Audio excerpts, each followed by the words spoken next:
Next news है national standards for civil service training institutions. समझते हैं कि इस न्यूज़ का मीनिंग क्या है। ध्यान से देखें तो इसे NSCSTI कहा जा रहा है। कहने का मतलब ये है कि एक मंत्रालय है, उस मंत्रालय का नाम है कार्मिक लोक शिकायत एवं पेंशन मंत्रालय, जिसे हम the ministry of personnel public grievances and pension भी कहते हैं। ये मंत्रालय ने हाल ही में राष्ट्रीय मानकों की शुरुआत की है। इस पूरे न्यूज़ को मैं शॉर्ट में ख़त्म करता हूँ। हुआ क्या है देखो, एक होता है क्षमता निर्माण आयोग, जिसको CBC कहते हैं, 2021 में बना था, यानी इंग्लिश में इसे कैपेसिटी बिल्डिंग कमीशन कहा जाता है। यहाँ तक ठीक है। 3 सदस्य होते हैं और इसका सचिवालय होता है आंतरिक। ठीक है, कोई बात नहीं, कोई इशू नहीं। ध्यान क्या रखना है, ये जो CBC है इसी ने बनाना स्टार्ट किया है NSCSTI। क्या है इसका full form? National standard for civil service training institutions. मतलब इसमें स्टैंडर्ड है। स्टैंडर्ड का मतलब ये है कि आप भविष्य में जब अधिकारी बनेंगे तो आपको किस प्रकार की ट्रेनिंग दी जाए, उसका स्टैंडर्ड जो होता है उसे NSCSTI कहते हैं। और ये किसने डेवलप किया है? ये CBC ने डेवलप किया है। ठीक है, इससे क्या होगा?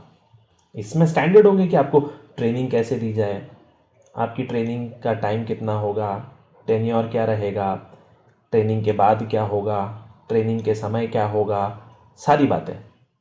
तो CBC ने जब ये स्टैंडर्ड बनाया, इससे फ़ायदा क्या मिलेगा? इससे फ़ायदा मिलेगा कि CTI पावरफुल हो जाएंगे। देखो, CBC ने स्टैंडर्ड बनाए जो सिविल सर्वेंट्स होते हैं उनको ट्रेनिंग देने के लिए, और उसी स्टैंडर्ड को NSCSTI बोला। अब ये NSCSTI जो होगा ये कहाँ लागू होगा? ये CTI में लागू होगा। CTI क्या होते हैं?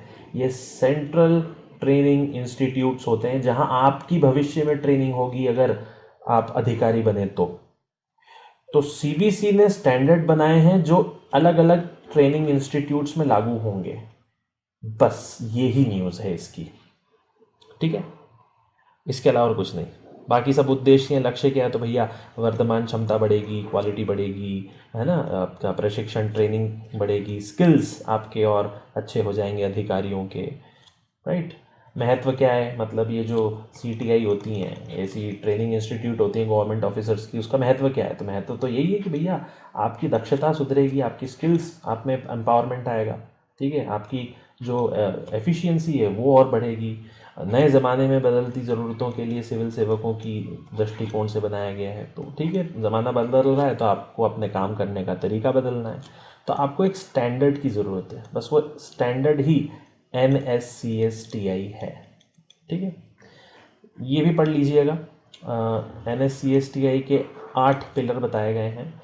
इसमें सब जगह ट्रेनिंग, ठीक है, टारगेटिंग, हेल्पिंग, कोऑपरेशन, ये सब बताया गया है। इसमें ये इम्पॉर्टेंट है बड़ा, डिजिटलाइजेशन, क्योंकि अब सब कुछ डिजिटल हो चुका है तो आजकल कलेक्टर भी टैबलेट्स वगैरह यूज़ करने लगे हैं, एवरीथिंग।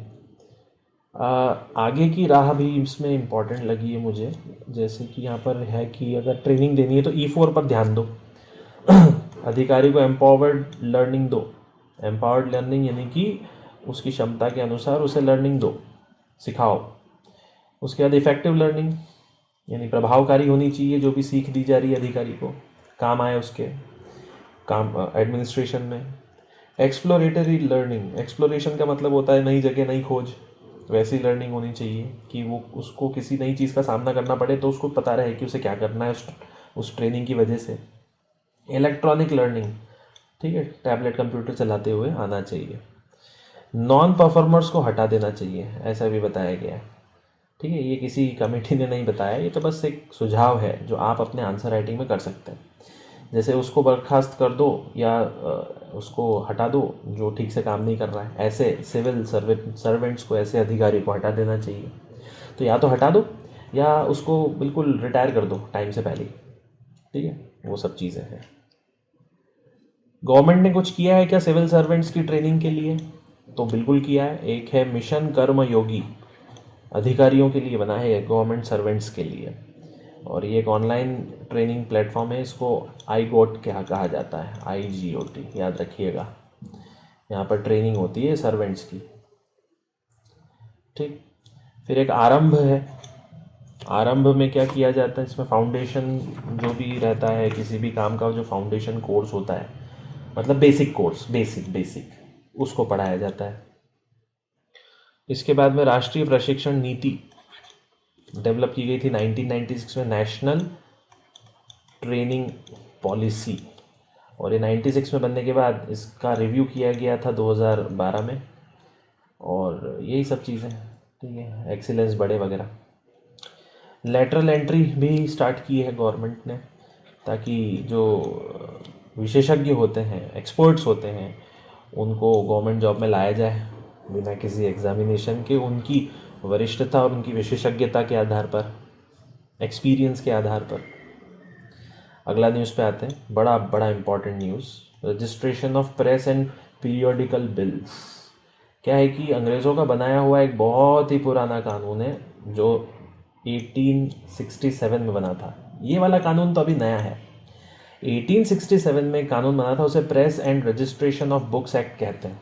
बड़ा खतरनाक था, क्योंकि 1857 में जो क्रांति हुई थी, उस क्रांति के पीछे का जो बेस था वो बुक्स थी, नॉवेल्स थी, ठीक है, नील दर्पण वगैरह लिखी जा गई थी आगे चल के। तो प्रेस और बुक्स की वजह से लोगों में क्रांति बहुत फैलती थी, भड़कती थी। तो सरकार ने क्या किया, 1867 में एक press and registration of books act लाए, और इसके मदद से इन्होंने फ्रीडम ऑफ स्पीच को बंद कर दिया।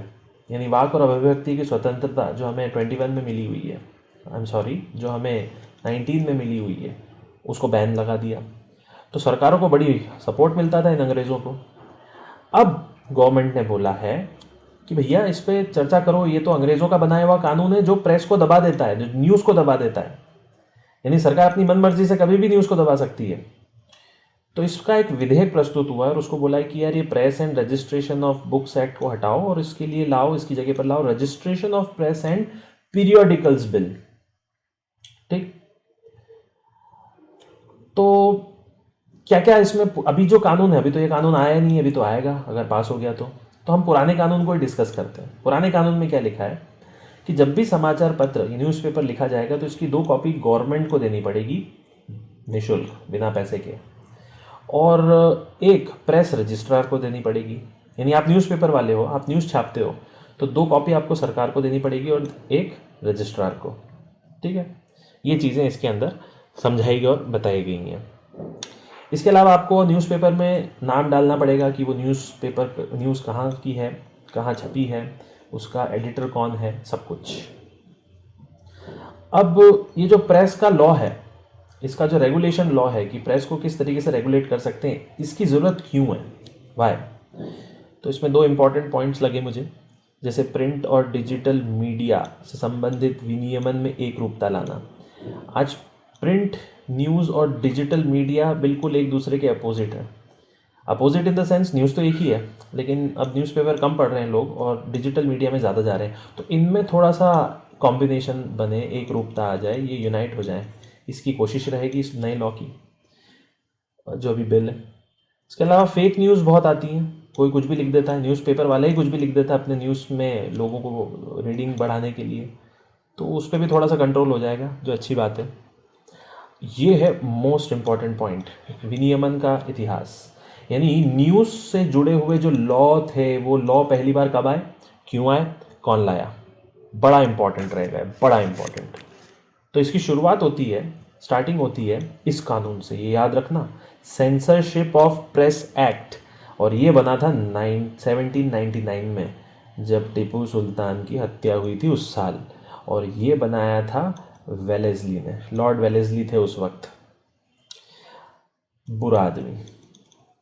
यानी इस कानून से उसने क्या किया, फ्रांसीसी आक्रमण से पूर्व प्रेस पर अंकुश लगाने की कोशिश की।